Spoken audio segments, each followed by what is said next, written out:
हाँ, जोहार दोस्तों। आज मैं अब तक न्यूज़ की तरफ से आप सबों का स्वागत करता हूं। आज मैं जिस शख्सियत से आपसे मिलवाना चाहता हूं, इस संसार में बहुत सारे लोग आप लोग जानते होंगे जो सिर्फ और सिर्फ अपने लिए, अपने परिवार के लिए या फिर अपने इस नश्वर शरीर के लिए ही काम करते हैं और अपने स्वार्थवश तरह तरह के कार्यों को करते हुए अपने जीवनचर्या का निर्वाह करते हैं। लेकिन आज मैं जिस शख्सियत से मैं मिलवाना चाहता हूं, जिनसे मैं मिलने आया हूं, आज जिनके लिए मैं कई वर्षों से सोचता था उनसे कब मिलूं, उनसे कब बात करूं, वो एक ऐसे गांधीवादी व्यक्ति, एक ऐसे आज के इस आधुनिक काल में भी अपने जो निस्वार्थ भाव से मनुष्य की सेवा कर रहे हैं और मनुष्य को जन जागरण कर रहे हैं। और सबसे बड़ी बात है कि ये जो जमशेदपुर शहर है, आप समझ रहे हैं, जो झारखंड जमशेदपुर शहर, ये एक इंडस्ट्रियल टाउन है। इस इंडस्ट्रियल टाउन में जो टाटा कंपनी, आप समझ रहे होंगे, भारत की ही नहीं पूरे विश्व में बहुत बड़ी कंपनी है, एक स्टील प्लांट यहाँ चलाती है। टाटा कंपनी का जमशेदपुर में, और खास करके मैं झारखंड की बात करूंगा, झारखंड में एक छत्र राज चलता है। जमशेदपुर में टाटा कंपनी 1907 में आई। उसके बाद ये एक आधुनिक शहर का रूप लेने लगा। लेकिन टाटा कंपनी इस आधुनिक शहर को बनाने के बाद अपनी जो नागरिक सुविधाएं हैं उनको पूरा नहीं कर रही थी। नागरिक सुविधा के नाम पर केवल और केवल जमशेदपुर की, खास करके छोटा नागपुर की जो जमीनें हैं, उनको एक कब्जा करने का काम कर रहे थे। और इसको जो मेरे साथ जो शख्सियत है, मिस्टर जवाहरलाल शर्मा, ये शख्सियत आप देख रहे होंगे कितने साधारण और कितने शांत मुद्रा में रहते हैं। ये एक आज के समय में इनको मैं संत कहूंगा, क्योंकि ये निस्वार्थ भाव से जमशेदपुर की जनता के लिए और यहाँ जमशेदपुर के आसपास के जो गांव है, जो बस्तियां हैं, उनके लिए आज निस्वार्थ भाव से पिछले 35 वर्षों से एक लड़ाई लड़ रहे हैं। वो लड़ाई है जमशेदपुर को नगर निगम का रूप देना। आज टाटा कंपनी नगर निगम के रूप में केवल जेएनएसी का नाम दिए करके चला रही है, जमशेदपुर एनएसी के नाम से चला रही है, जो कि पूरी तरह से गैर कानूनी है। मैं इसके विषय में आप लोगों को एक जानकारी देना चाहूंगा। शायद जमशेदपुर के लोग ये नहीं जानते हैं, वो जेएनएसी को एक नगर निगम का रूप यही समझते हैं। लेकिन मिस्टर जवाहरलाल शर्मा जी ने टाटा कंपनी के खिलाफ एक पीआईएल दाखिल किया था 1988 में, नगर निगम जमशेदपुर को बनाने के लिए। लेकिन उस विषय पे मैं आपको पूरी जानकारी दूंगा और वो जानकारी मिस्टर जवाहरलाल शर्मा जी देंगे। मैं उनसे पूरी तरह से डिटेल्स आपके लिए एक जानकारी हासिल करूंगा और आप लोगों को भी मैं एक जागरूक जनता के हैसियत से कहूंगा कि आप लोग भी सुनिए कि नगर निगम क्यों जरूरी है जमशेदपुर के लिए और टाटा कंपनी उसके अगेंस्ट में क्या क्या काम करती है। जवाहरलाल शर्मा जी, अब तक न्यूज में आपका बहुत बहुत स्वागत है। धन्यवाद धन्यवाद जी। जवाहरलाल शर्मा जी, सबसे पहले मैं आज बहुत खुश हूं कि आपसे बात कर रहा हूं और आपने अपना कीमती वक्त हमें अब तक न्यूज को दिया। सबसे पहले मुझे यह बताइए, जेएनएसी जो टाटा कंपनी चलाती है या यहाँ है, ये टाटा कंपनी की है या सरकार की है? देखिए, टाटा जेएनएसी जो है, जमशेदपुर नोटिफाइड एरिया कमेटी, है तो सरकार की, लेकिन पहले टाटा स्टील की थी। आज से बहुत पहले, आज़ादी के बाद भी बहुत दिनों तक इस पर पूरा नियंत्रण टाटा स्टील का ही था। और अभी वर्तमान में 74th amendment of the constitution जब आया है, उसमें जेएनएसी नोटिफाइड एरिया कमेटी का कोई उल्लेख नहीं है। अतः हम लोग ये कह सकते हैं कि वर्तमान में जो नोटिफाइड एरिया कमेटी जमशेदपुर में काम कर रही है वो असंवैधानिक है। असंवैधानिक मतलब अनऑथोराइज्ड है, ये असंवैधानिक, असंवैधानिक, अनकॉन्स्टिट्यूशनल। हाँ, क्योंकि 74th amendment of the constitution में इसका उल्लेख नहीं है। जी, तो ये जो जेएनएसी के रूप में जो चल रहा है जमशेदपुर में, ये किस रूप में चल रही है? सरकार जो इसको चला रही है, ये क्यों चला रही है? देखिए ये तो समझ में नहीं आता है कि जब ये असंवैधानिक है और हम लोग बार बार उठाते हैं इसको, और कई लोगों ने इसको उठाया है, फिर भी सरकार इस पर ध्यान क्यों नहीं देती है? इसको क्यों नहीं व्यवस्थित कर देती? क्यों नहीं नगर पालिका बनाती? जब नोटिफाइड, देखिए एक तो पंचायत होता है, एक नगर परिषद होता है, नगर पालिका होता है, नगर निगम होता है, तो इसके अलावा तो कुछ होता ही नहीं है। तो यहाँ नोटिफाइड एरिया कमेटी है कैसे? तो सरकार को चाहिए था कि इस पर ध्यान देके इसको जो भी है, या तो इसको पंचायत बना दो, नगर परिषद बना दो, नगर पालिका बना दो, या नगर निगम बना दो, कुछ भी बनाओ, लेकिन ये नोटिफाइड एरिया कमेटी तो गलत है, ये नहीं होना चाहिए।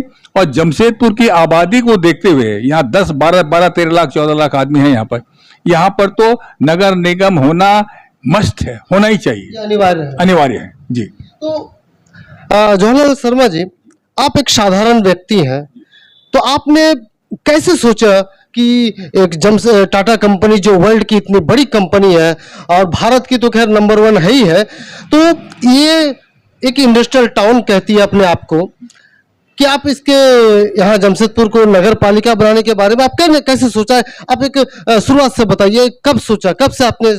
हाँ, देखिए ऐसा है कि मेरा ये मानना है कि संविधान के ऊपर कोई नहीं होता है, कुछ नहीं होता है। हम लोग, बहुत सारे लोग, जब आपने देखा होगा कि विधानसभा या कोई मंत्री पद का सदस्यता ग्रहण करते हैं तो ईश्वर की शपथ लेते हैं, कोई गीता का लेता है, कोई कुरान का लेता है, कोई और भी अन्य धर्म ग्रहण करते हैं। लेकिन कई लोग ऐसे हैं जो संविधान की शपथ लेते हैं, अर्थात ये इसका मतलब ये हुआ कि वो संविधान, हमारा संविधान ईश्वर तुल्य है, क्योंकि हमारे संविधान में सारी बातें दी गई हैं, सबके लिए लिखा हुआ है। तो संविधान के तहत हम मेरा ये मानना है कि हम लोग संविधान के तहत हम लोग को चलना चाहिए, और संविधान के तहत ही हम ये सब काम कर रहे हैं। हम कोई काम गैर कानूनी नहीं कर रहे हैं, कोई काम अपने मन से नहीं कर रहे हैं, जो भी करें संविधान के तहत कर रहे हैं। तो आपने एक संविधान के तहत एक जागरूक नागरिक के तहत आपने ये पीआईएल दाखिल किया। आपने ये कब किया था? देखिए, हमने 1988 में हम सुप्रीम कोर्ट गए थे। इसके पहले भी हम सुप्रीम कोर्ट जाते आते थे। कारण क्या है कि हम उस समय फ्री लीगल एड कमेटी नाम की एक संस्था थी, जो हम लोग जेल पर काम करते थे। जेल सुधार, पुलिस सुधार, न्यायपालिका में सुधार के लिए हम लोग काम करते थे, और उसको लेकर हम सुप्रीम कोर्ट जाते थे। तो हमको सुप्रीम कोर्ट की जानकारी थी। तो जब हमको लगा कि टाटा स्टील जो है लीज एग्रीमेंट का पालन नहीं कर रही है, लीज एग्रीमेंट में लिखा हुआ है कि जमशेदपुर के सभी लोगों को नागरिक सुविधा देना है, सबको देना है, वो एम्प्लॉय हो चाहे नहीं एम्प्लॉय, लिखा हुआ है। जब टाटा कंपनी लीज एग्रीमेंट को नहीं मान रही है, वो नहीं सबको नागरिक सुविधा दे रही है, वो सोचती है हम कोई क्या बोलते हैं उसको, उपकार कर रहे हैं। उपकार नहीं कर रही है, ये कानून है, कानून है, आपको देना ही पड़ेगा क्योंकि एग्रीमेंट हुआ है।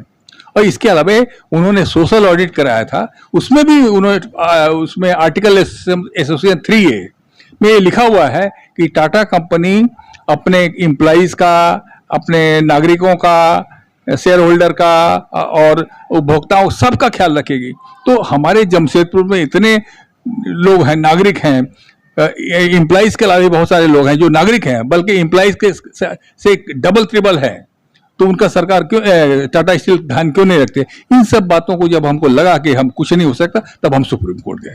हाँ, मतलब जैसे जमशेदपुर के आसपास को जो उस वक्त गांव थे, जैसे मान लीजिए ये सोनारी हो गया, सोनारी तो खैर आपका टाटा जमशेदपुर के अंदर आ ही गया है, लेकिन जो गांव थे, छोटी छोटी बस्तियां थी, उनको ध्यान रखना होगा। ये सब आता है क्या? बिल्कुल। देखिए, लीज एग्रीमेंट के मुताबिक उसमें लिखा हुआ है for the inhabitants of the town of Jamshedpur, उसमें एम्प्लॉय वर्ड नहीं है।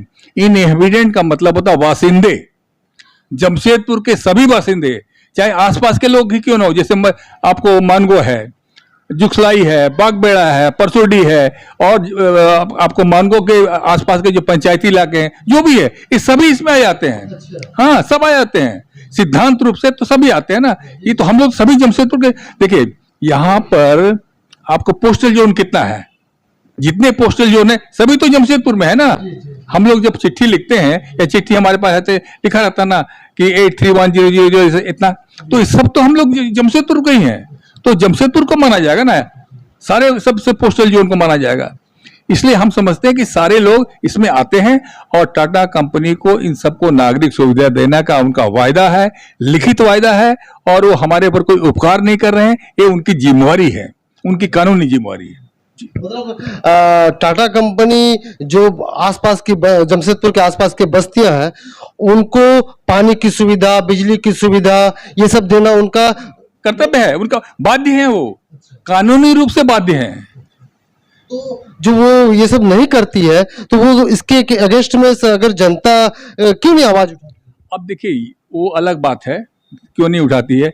ये ऐसा है कि जब हमारे जमशेदपुर में लोगों को आवाज उठाने की आदत नहीं है, सब लोग इतना डरते हैं, इतने भयभीत रहते हैं, उनको लगता है कि हम लोग को जो मिल रहा है बहुत ज्यादा मिल रहा है, जबकि हमारा ये मानना है कि हम लोगों को जो चीजें आज से 50 साल पहले मिलने चाहिए थी वो आज मिल रही है। आज जो शहर का डेवलपमेंट है, लेकिन चूंकि लोगों को जानकारी नहीं थी, इसलिए आज जमशेदपुर एयरपोर्ट नहीं है, एयरपोर्ट नहीं है, आज हम लोगों को रांची जाना पड़ता है। आज जमशेदपुर एक भी ओवरब्रिज नहीं है। क्यों नहीं है भाई? छोटे छोटे शहरों में कई कई ओवरब्रिज होते हैं, लेकिन यहाँ नहीं, यहाँ तो ओवरब्रिज नहीं बन सका।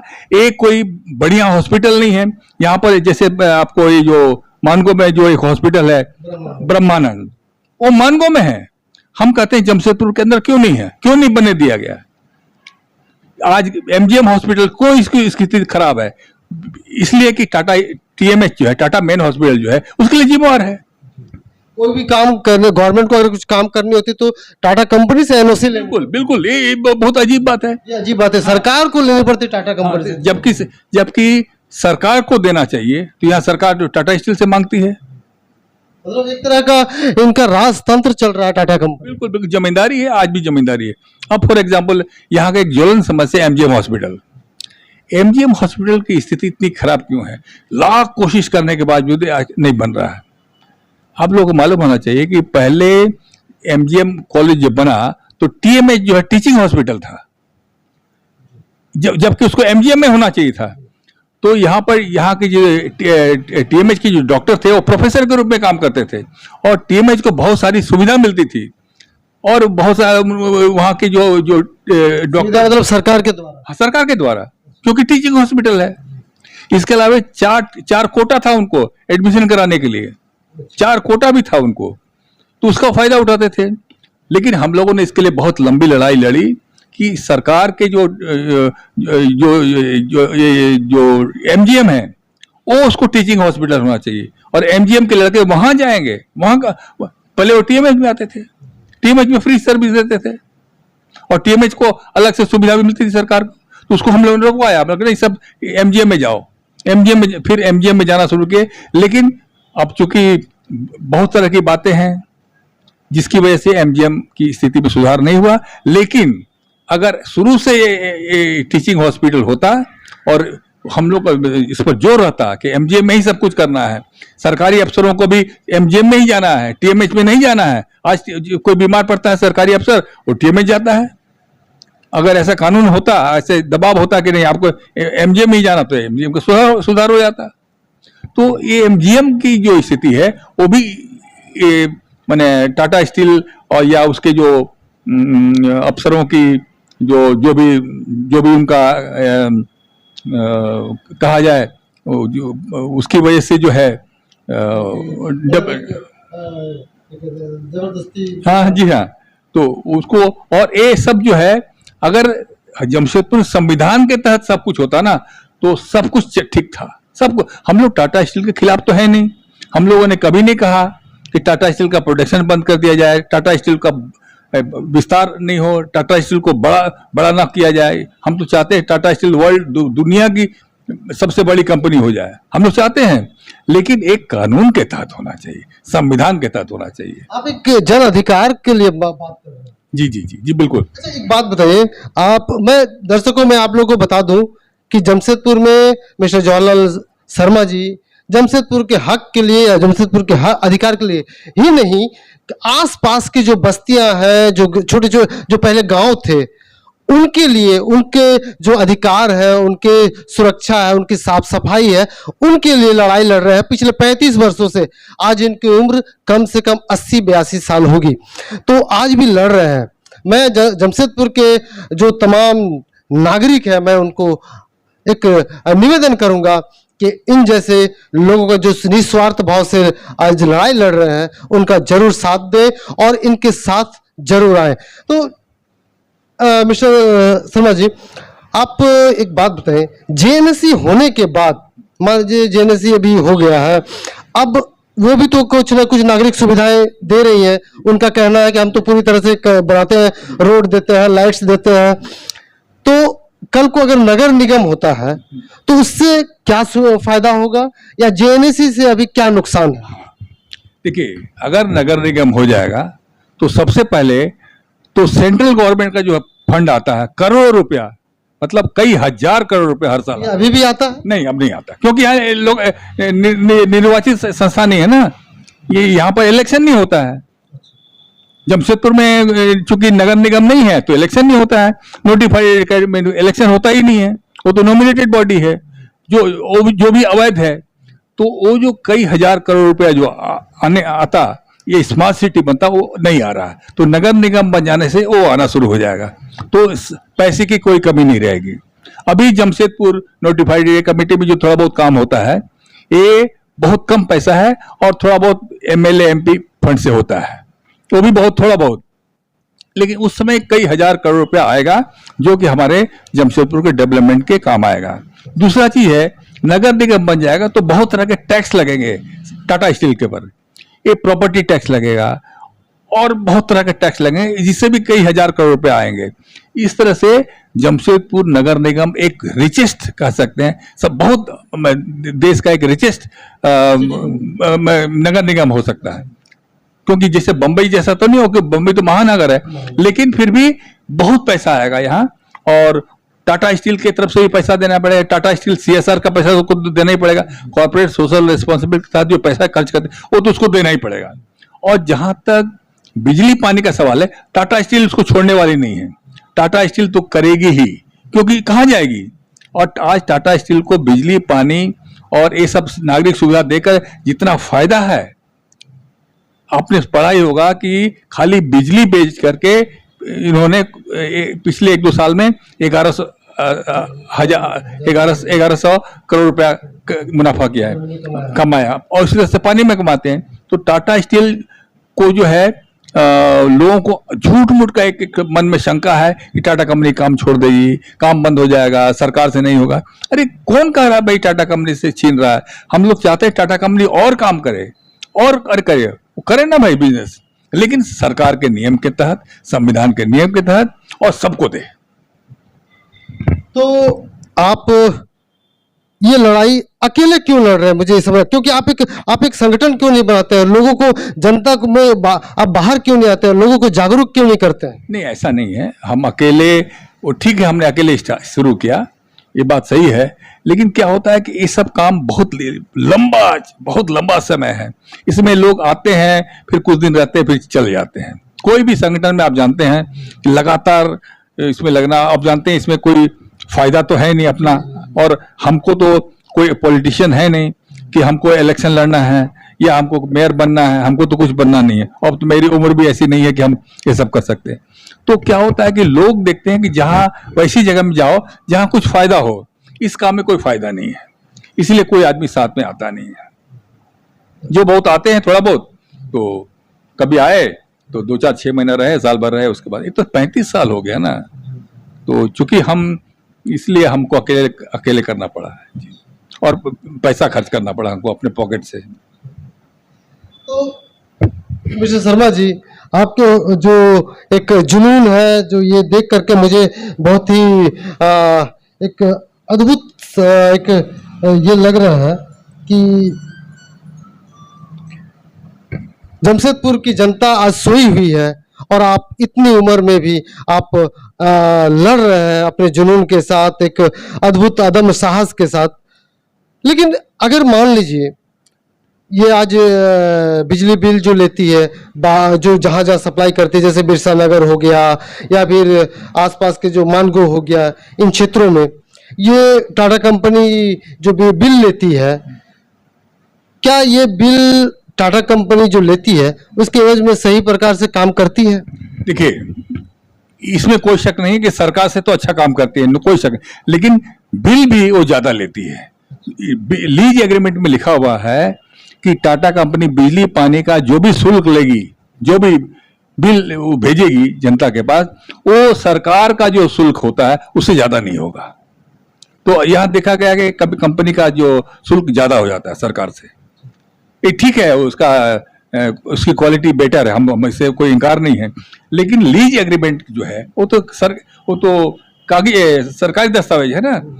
अब स्टैम्प पेपर पर दोनों का एग्रीमेंट हुआ, सरकार का और टाटा स्टील का। तो टाटा कंपनी को लीज एग्रीमेंट का पूर्णतः पालन करना चाहिए, उसमें जो लिखा वही होना चाहिए। हम ये नहीं बोल रहे कि आप हमको फ्री दीजिए, लेकिन आपने लिखा है कि आप बहुत अच्छी क्वालिटी का सर्विस देंगे और सरकार का जो है रेट है उससे आपका ज्यादा नहीं होगा, उससे कम ही होगा बल्कि। तो जमशेदपुर के वासियों, मैं बता दूं कि आज सुप्रीम कोर्ट का आदेश 1989 में, क्या गलत नहीं हो तो 1989 में सुप्रीम कोर्ट का एक आदेश आया था कि जमशेदपुर को नगर निगम घोषित किया जाए। लेकिन उस वक्त बिहार होने के बावजूद बिहार सरकार में उस समय, हालांकि उन लोग शुरुआत में कोशिश किए थे, लेकिन पता नहीं किसके दबाव में ये काम बंद हो गया, नगर निगम बनने का जो प्रोसेस था बंद हो गया। आज करीब 35 वर्षों से मिस्टर जवाहरलाल शर्मा जी लड़ाई लड़ रहे हैं, तो आखिर क्या कमी हो गई या फिर क्या ऐसा हुआ कि ये नगर निगम बनने का जो प्रोसेस था वो बंद हो गया या खत्म हो गया, या अभी आपको आशा है कि ये आगे बनेगा? देखिए, एक तो सरकारों में कमी है। जो भी सरकार आती है, चाहे किसी भी पार्टी की हो, उसके अंदर इच्छा शक्ति नहीं है। सारी सरकारें जो हैं कंपनी के साथ तालमेल बैठा लेती हैं और पीछे हट जाती हैं। अगर सरकार चाहती तो नगर निगम बहुत पहले, आज से 30 साल पहले बन गया होता, संविधान यहाँ लागू हो जाता और लोगों को तीसरा मताधिकार बहुत पहले मिल गया होता, लेकिन सरकारें नहीं चाहती हैं। इसके अलावा हमारी आम जनता को पूरी जानकारी नहीं है, उनको अपने अधिकारों की जानकारी नहीं है, जो कि उनको होना चाहिए कि संविधान में उनको कितना अधिकार दिया हुआ। लोग सोचते हैं कि हमको तो बहुत मिल रहा है। अरे आपको बहुत नहीं मिल रहा, आपको बहुत कम मिल रहा है, और आपको जो मिल रहा है आज से बहुत पहले मिल जाना चाहिए था और आपको बहुत ज्यादा मिलना चाहिए। तो इस बात को लोग तो समझते नहीं है। हालांकि नगर निगम बनने के बाद भी टाटा कंपनी को जो सुविधा है वो तो देनी ही पड़ेगी। देनी ही पड़ेगी, बिल्कुल। वो कहाँ जाएगी, कहाँ जाएगी? हम देखिए, मेरा एक अनुमान है कि टाटा कंपनी को जो टाउन चलाती है टाटा कंपनी, उससे जो उसका जो मुनाफा है वो घटने वाला नहीं है। टाटा कंपनी स्टील का व्यवसाय करती है, तो स्टील के व्यवसाय में अप डाउन हो सकता है कंपनी, लेकिन ये बताइए कि बिजली पानी के व्यवसाय में कोई कमी हो सकती है? वो तो और बढ़ता ही जाएगा। इस व्यवसाय में टाटा स्टील, हम जहां तक मेरा अनुमान है, मेरा विश्वास है, टाटा कंपनी का इसको छोड़ेगी नहीं, और हम लोग नहीं चाहेंगे कि छोड़े। हम लोग चाहेंगे वो इसको और बढ़ाए, पूरे जमशेदपुर को गांव-गांव तक इसको ले जाए, लेकिन नियम के तहत, संविधान के तहत। बस यही बात हमको कहना है, संविधान को मानना होगा। संविधान सर्वोपरि है, और इसे हमने कहा कि बहुत सारे लोग तो ईश्वर के बदले संविधान की शपथ लेते हैं, तो सोचिए कितना इसका महत्व है। आज हम लोगों को संविधान मानना चाहिए, सबको। टाटा स्टील से भी हम रिक्वेस्ट करेंगे वो संविधान को माने। हाँ, तो हमारी काफी लंबी बातचीत हुई जमशेदपुर में नगर निगम को बनाने के चलते। एक इसका आज करीब 35 वर्षों से ये काम रुकी हुई है। हालांकि मिस्टर जवाहरलाल शर्मा जी अब भी इनमें एक जज्बा है लड़ाई लड़ने की, और इनको आशा है कि आज नहीं तो कल नगर निगम बन के रहेगा। तो मिस्टर शर्मा जी, और कुछ अगर जमशेदपुर की जनता के लिए कुछ कहना चाहते हैं, या नगर निगम को बनाने का क्या नेक्स्ट उपाय है उसको बताना चाहते हैं, या जमशेदपुर की जो नवयुवक है वो आगे आए और आपका साथ दें, इस नगर निगम को टाटा कंपनी जो बनाना नहीं दे रही है, इसको कैसे इसको आप मैदान में लाना चाहेंगे? बिल्कुल, अभी हम आपके माध्यम से एक जानकारी देना चाहते हैं कि जमशेदपुर जैसे भोपाल कांड हुआ था ना, तो कई हजार लोग मर गए थे। तो उसके बाद एक बीमा, उस समय एक एक्ट बना था जो कि जमशेदपुर के जहां पर इस तरह की कंपनियां होंगी जिसके जहां पर गैस बनता हो और जिससे शहर के लोगों को खतरा हो, वहां पर उसको बीमा कराना पड़ेगा। तो जमशेदपुर में इसका बीमा नहीं था, जिसको हाई कोर्ट में जाके और लड़ के और संघर्ष करके जमशेदपुर के लोगों का बीमा हो गया है। अच्छा, ये बीमा हो गया है? ये कितने तक का है कुछ? ये हम जहाँ तक हमको याद है करीब करीब 1.5 करोड़ रुपया का है। और जमशेदपुर उसका जो दायरा है, जमशेदपुर की बाउंड्री से उसका कोई लिमिट नहीं है। और एक आदमी हो चाहे 1000 हो चाहे जितना भी हो, वो भी कोई लिमिट नहीं। नंबर ऑफ पीपल और डिस्टेंस कोई, हम लोग एक कारखाने के बाहर की बात बोल रहे हैं, कारखाने के अंदर में तो उसका अलग से है, लेकिन कारखाने के बाद जो पब्लिक रहती है, कारखाने के चारों तरफ जो है, जो अगर इसके किसी भी तरह की कोई दुर्घटना होती है, किसी भी तरह का कोई जन सैलाब या कुछ इसको कहा जाए, इसमें कुछ दुर्घटना होती है तो उसमें आपको 1.5 करोड़ रुपए बीमा, 1.5 करोड़ रुपए का बने बीमा है। और टाटा कंपनी की तरफ से या गवर्नमेंट की तरफ? नहीं, टाटा स्टील ने बीमा करवाया है, ICICI लोम्बार्ड की तरफ से है और बीमा हो गया है। और अगर मान लिया कभी ईश्वर ना करे कभी गैस लीकेज हो, कभी कोई दुर्घटना हो, हाँ नहीं, गैस के लिए। अच्छा, गैस के लिए यहाँ पर तो कार्बन मोनोऑक्साइड है, LD गैस है, तो गैस अगर लीक हो जाएगा तो बहुत सारे लोग, हजारों लोग मर सकते हैं, जैसा कि आपको भोपाल में हुआ था। हाँ, तो वहाँ पर वहाँ पर आइसोसाइनाइड गैस हुआ था, जिससे बहुत लोग मर गए थे। तो जमशेदपुर में ऐसी घटना हो सकती है, तो उसकी सुरक्षा के लिए, बचाव के लिए टाटा कंपनी ने बीमा नहीं कराया था नियम के तहत, लेकिन हमने दबाव डाला, उस पर हाई कोर्ट गए और बहुत लंबी लड़ाई लड़ी, तो उसकी भी जमशेदपुर के लोगों का बीमा हो गया है। ये हमें खुशी है कि जमशेदपुर के लोग कुछ मामलों में सुरक्षित हैं। तो वही, चलिए बहुत बहुत धन्यवाद कि आपने इतना बड़ा काम किया जमशेदपुर की जनता के लिए। लेकिन नवयुवकों को जो इसको जानते ही नहीं कि नगर निगम क्या होता है या फिर अपने अधिकार नहीं जानते, उनको आप क्या एक संदेश देंगे? भाई देखिए, ऐसा है कि अभी जो जमशेदपुर शहर है, डेवलपमेंट करने का तो जिम्मेवारी नवयुवकों को ही है, उन्हीं को करना का। अब हम लोग तो अब रिटायर हो गए हैं, रिटायर तो बहुत पहले हो गए, अब बुढ़ापे की तरफ है। तो जो नौजवान लोगों को आगे आना चाहिए और जमशेदपुर, और सबसे पहले हम तो रिक्वेस्ट करेंगे कि लोगों को, नौजवान लोगों को संविधान पढ़ना चाहिए। हमारे संविधान में सब दिया हुआ है, जीने का जो हमारा अधिकार होता है, हमारा मौलिक अधिकार है, हमारा फंडामेंटल राइट है, हमारा क्या ह्यूमन राइट है, इस सारी बातों की जानकारी है उसमें। वो सब हमारे नौजवानों को जरूर पढ़ना चाहिए और उसका यूज करना चाहिए। और खास करके सरकार हो चाहे कंपनी हो, जो है RIT के माध्यम, RTI के माध्यम से या केस मुकदमा के माध्यम से या चाहे जैसे भी हो, वो अपने अधिकारों को हासिल करना चाहिए। आपका बहुत बहुत धन्यवाद। दोस्तों, आज मैं बहुत ही मतलब अद्भुत खुशी एक मुझे लग रही है कि मिस्टर जवाहरलाल शर्मा जी जैसे व्यक्तित्व, जैसे शख्सियत, इतने बड़ी शख्सियत से आज मैं बात कर पाया। इन्होंने पूरा डिटेल्स में बताया कि जमशेदपुर को एक सुनहरा जमशेदपुर कैसे बनाया जाएगा, जो एक राजतंत्र टाटा कंपनी का चल रहा है। एक जमशेदपुर को एक अपने कब्जे में लेकर के सरकार, ये अपनी सरकार चला रही है, और इसको जमशेदपुर को, जैसे बहुत सारे यहाँ के नेता जमशेदपुर को नगर निगम बनाने के नाम पर आज विधायक बन गए, सांसद बन गए, मुख्यमंत्री बन गए, लेकिन अपने तो फायदा उठा लिए, अपना तो फायदा लेकर वो अपना काम कर रहे हैं, लेकिन वो स्वार्थी लोग हैं। लेकिन ऐसे व्यक्तित्व जिन्होंने निस्वार्थ भाव से जमशेदपुर की सेवा कर रहे हैं, ऐसे व्यक्ति को हमें याद करना चाहिए। और मैं तमाम जमशेदपुर वासियों को कहना चाहूंगा कि आप जरूर जमशेदपुर में नगर निगम बनाने के लिए एक आवाज उठाइए, ऐसे व्यक्ति का साथ दीजिए जो आज जैसे कहा जाता है कि हम तो देवता को कोई देखते नहीं है, देवतुल्य जो व्यक्ति होते हैं उनको कोई देखा नहीं है, देवता जो को कोई देखे नहीं है संसार में, केवल मूर्ति रूप में पूजा करते हैं। तो ऐसे व्यक्ति को हम देवतुल्य का रूप देंगे। ऐसा मत बोलिए भाई, अरे नहीं ऐसा नहीं, क्योंकि देखिए जो आप निस्वार्थ भाव से कर रहे हैं